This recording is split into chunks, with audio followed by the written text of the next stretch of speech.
Hello.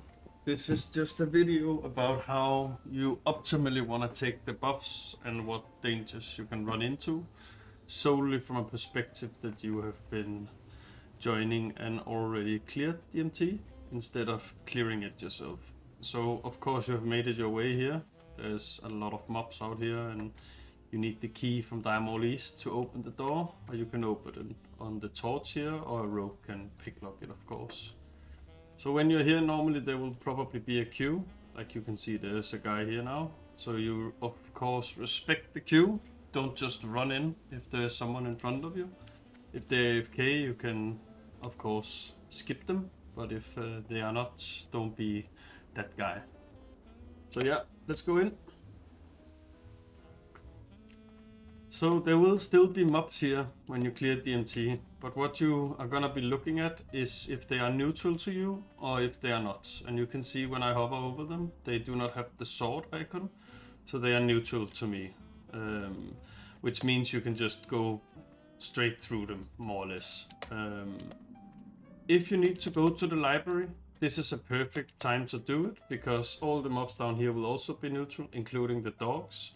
So you would be able to just go in the library without any any dangers. And for that you also need the DME key or a rogue that can picklock it. Or someone maybe already has opened it. So you're gonna be going this way. And for this way, up on this platform that I'm showing here, Fengus is gonna be walking around it. Not where we are now, but on the other side, and he's gonna run through it. So the optimal route you want to take is just run this way. Usually Fengus will be marked. It's not always people have marked him, so you have to kind of be aware where he is, because he will not be neutral to you. He will attack you if you run into him. So yeah, I was just jumping a little bit around, but you just want to run straight through it here. And you come to this corner, and he can patrol all the way to here. And he can also patrol down here and this way, so you don't want to be caught by him. But right now he's not anywhere near, so we're just gonna run past. You can see everything is still neutral. The only thing in here that are not neutral to me is Fengus. Let's just show him real quick. He's up here. You can see he's been stopped in a good place, so no need to worry. You can just run through. The only thing that are not neutral apart from him will be bugs and spiders. But they are in these positions where you will never go if you take the buffs. So just don't run into them and don't run into him, and you should be good. In this hall, there's one eye, there's another one a little bit further up. But this eye will respawn after some time. And if the eye is coming and respawned, it will also be not neutral to you, and you need to kill it. If you are coming here running alone and you trigger the eye and the eye summons the Netherwalkers, then you will have to manage to get a group to kill those two, because you cannot solo them. That is simply too dangerous. So you can see this boss is also neutral, or not neutral to you, but he has a sword, so do not attack him. These demons are actually also not neutral, but you have to go all the way to them for anything to happen. You can see an eye coming here. So you can see now I trigger it, and it will start to summon, so I just kill the eye. Of course you will kill it before it starts summoning. That was just yeah, that was just to show how it looks more or less. And this is the second eye. The second eye patrols to that boss we saw before. And then he patrols up here and up the next stairs, or ramp it is called. Sometimes if you come into a cleared DMT, there might be a basket here which can give the ogre tannin. Do not take it unless you are with a group, of course, because you can spawn the mob here still. And if you spawn that mob, then he will not be neutral either ways as well. So do not do that, because you cannot kill him alone. My group thought I spawned the eye, so I'm just gonna write them I didn't.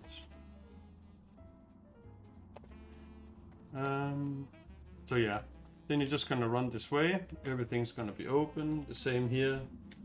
Don't run into the demon. I'm actually not sure that he will attack you, but he is not neutral, so don't try your luck. More or less, just leave it.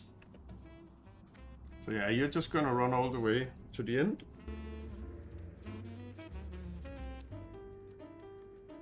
If you are a warrior, not here, but around where the eyes are, do not charge into roaches or rats to get faster ahead, because that might trigger the eye without you seeing the eye, and then you will come back to 2 netherwalkers that will wait for you, and the ID is kind of broken, plus it's very dangerous for people that are not aware. So do not use rats and roaches to charge ahead to gain a little bit of extra time, because it might cause danger in the ID and break the ID. So when you are here, you speak to this guy. He will give you the king buff, and the king buff will make everything friendly to you, including the demons and the bosses, so you can grab the buffs. The bugs and spiders that I will be showing you will still not be neutral or friendly, so you still don't want to run into those, because they can also be quite nasty. And now we just run.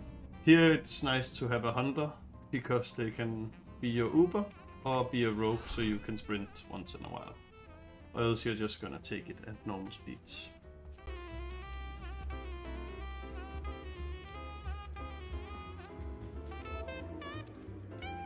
So here you have to come down to the first boss. Don't push your luck, it will give you a lot of damage, so just walk a little bit down before you actually jump down. As a rogue you have a safe fall damage, so it doesn't really matter. So what you're gonna do is you're just gonna speak to this guy, and you'll get the spell crit buff.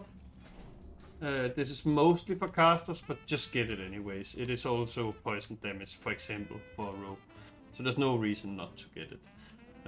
If you speak to this guy at the same time as another one, then he will not give you the buff. So just be aware when you have clicked one of the bosses to get it, that you actually got it, because that might fail sometimes.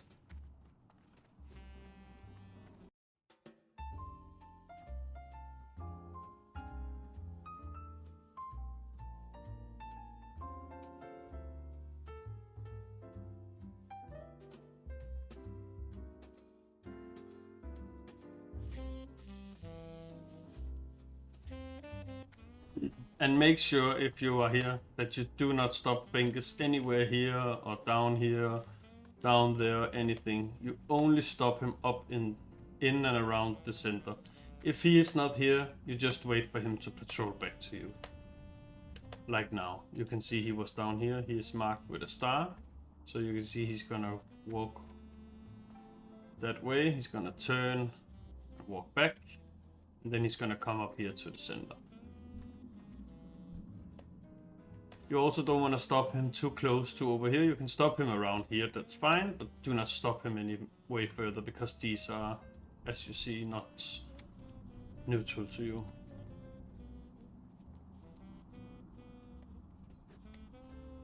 If you zone him out, if he zones out and you cannot see him, then he will stop. So he is faster when you have a mark on him, or when you can see him somewhere inside the instance. So usually I like to stop him around here, and you can see he gives me the 200 attack power buff.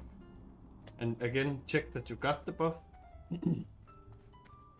So next we're gonna go down here, because there is also another guy, a vendor, that will sell you Gordor Green Grog, which is 10 stamina. It's like the Rumsey Rum. It's just an easier and more obtainable version, and also cheaper at times, depending on how much the Rumsey Rum costs on auction house. And you can buy it from Stumper Creek the Drunk, where you can also buy volatile rum. If you're using volatile rum, it's a good place to get that as well. So you can see this costs 15 silver, so a stack of that is 1.5 gold. When you have been to that guy and bought your rum, I suggest you not to take this way, as there are also bugs here, as you can see. So jump down before you reach that point. God Mulder will be your last one, and one of the more important ones as well, as he gives you a buff that increases your stamina with 15%. after you've done this, just be aware, because some people, if let's say there is a mage like a minute away, you want to save your buffs. Don't do that. Just wait for him, don't log out. Keep in mind it's 2 hours and you will boon it after you've taken a sunflower. If you choose to log out, I will just demonstrate it, what happens. Just for a second so you can see. I'm just gonna go to a safe spot where nothing will happen. So if you choose to log out, anything here, you will lose the king buff, and that will cause that all the mobs here will be like before. They will be neutral, not offensive to you, but the boss will be yeah, he will attack you if you are close enough to him, more or less. So I'm just gonna show it here.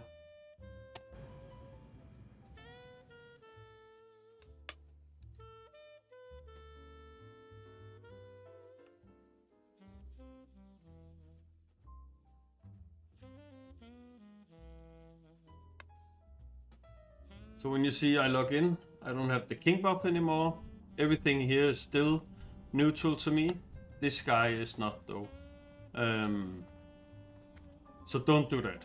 Just wait for the mates to arrive. If you choose to log out, you log out in a safe spot. Like here, or you go outside of the instance and you log out, for example, to wait for mates to come and port you. Another little extra thing is after around 1.5 hours from the dungeon being cleared, mobs will start to respawn. So if you have respawns, use the tool where you can hover over them to see if they have the hand or the sword. Because if the new mobs spawned has the sword, it means the dungeon has been reset, and you will not be able to run through like we just did, because everything will attack you. So next up here is you want to take a sunflower before you boon, because it doesn't really matter if you lose the 10-12 minutes on the 2-hour buffs, and save yourself some gold, and it's also just the smartest thing to do. So you either Hearthstone to Okromar, you get a portal to Okromar, and then you just go up to the flight path and fly to Bloodvenom Post in Fellwoods and get the sunflower like you usually do. When you take DMT buffs, you will most likely do it with other people. So just be nice and wait for other people if you see they are arriving soon, so you can do a pull timer.